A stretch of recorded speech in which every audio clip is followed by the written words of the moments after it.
Kamusta? Dahil day off ni Inday ngayon, samahan niyo ako maglibot sa World Museum, one of the largest museums sa Great Britain and oldest museum dito sa Liverpool.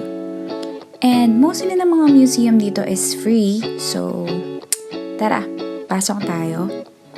And ang first floor niya is aquarium. So, madami siyang mga sea creatures dyan. And mostly na mga fish daw is from Australia and other parts ng mundo.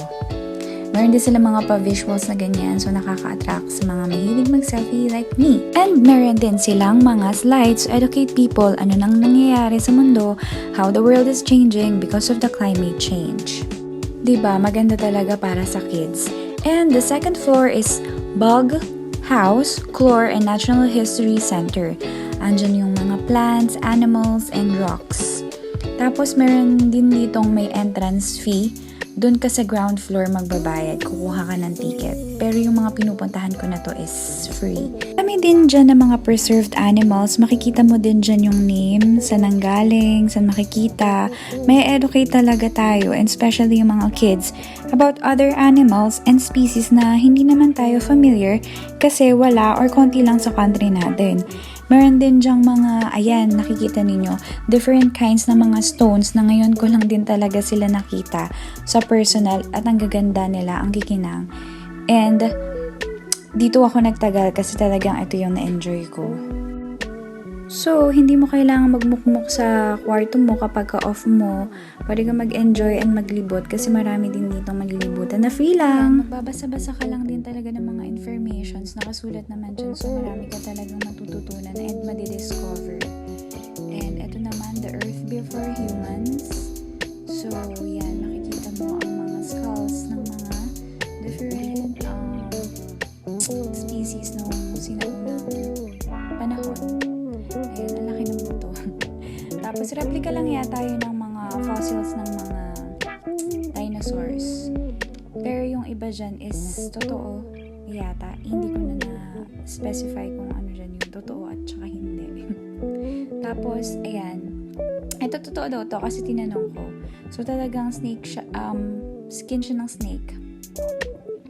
And yung tungkol naman sa may time nito, nag-start siya ng 9 to 5. So, mas ano ko sa inyo na pumunta kayo ng maaga kasi wala masyadong tao. Kasi yung punta ko dyan is hapon. So, nagmamadali din talaga ako para makita ko lahat. Yan. So, meron din dyang mga butterflies, spiders, may mga insects din dyan. And talaga namang mag-enjoy ka. Pero yung part na to is, siya yung unang nagsasarado. So, sayang, hindi ko masyadong nakita. Pero, nag-enjoy naman din ako. Na yung third floor na World Culture Objects from America, Africa, Asia, and Oceania, and Ancient Egypt. So, nandyan na yung mga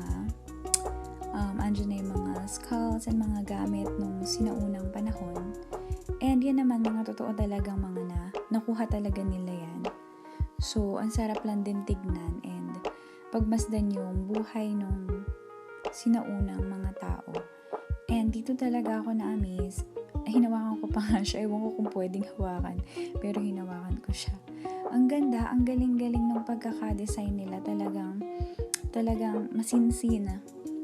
And eto na, ang pinaka, medyo creepy pero nakaka-amaze na nakapasok talaga ako dito.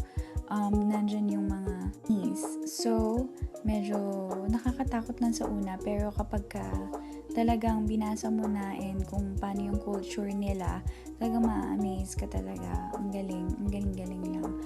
So, ayan, ang pagkakaalam ko dito is merong 7 mummies yata dito sa may museum na to. Pero 6 lang yung pinakita kasi yung isa hindi nila binubuksan or hindi pwedeng buksan, parang ganun. And itong museum nito is one of the largest collection in Great Britain.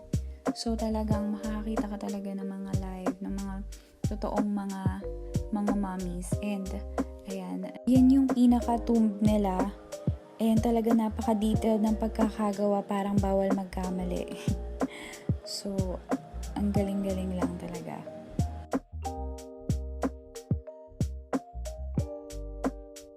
Ang detailed talaga nilang gumawa. And one more fascinating about Egyptians is meron silang Book of the Dead. Totoo pala yun. And ito daw yung mga magic spells nila or to assist dead person para sa journey niya into his or her afterlife. And kapag magpapagawa ka nito, kailangan mo ng medyo malaki-laking pera. So, mostly na nakakapagpagawa nito is ang mga mayayaman. Kasi, without the correct spell daw to protect you or to guide you into your afterlife is magsasuffer daw yung soul mo. Parang ganun. Yun yung nabasa ko.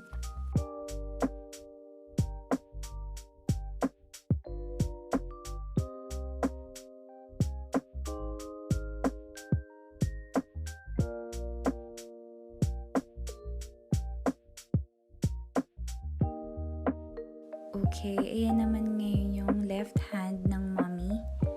And talagang makita mo na napaka-careful ng pagkakaayos nila dyan kasi nandyan pa rin yung mga gold and yung ring nung may And dito naman tayo sa 4th floor na sa Dinosaur and Natural World. Replica siya ng mga skeletons ng mga dinosaurs and fossilized reptile footprints. Ayan, makikita ninyo. So, mag-enjoy dito ang mga kids natin na mahilig sa dinosaurs.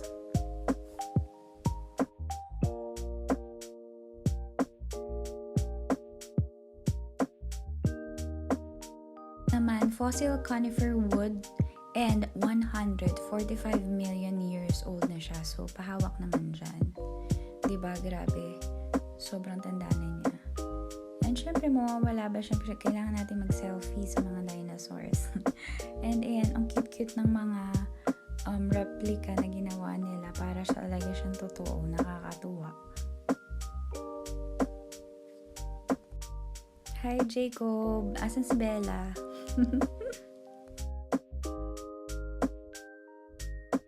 Na tayo sa 5th floor, ang last floor na Space and Time Rockets, Telescope, moon rocks, and watches craftsmanship from 1500s to 1960s. Planetarium and journey through space and time. So, may enjoy mo kung mahilig ka sa outer space.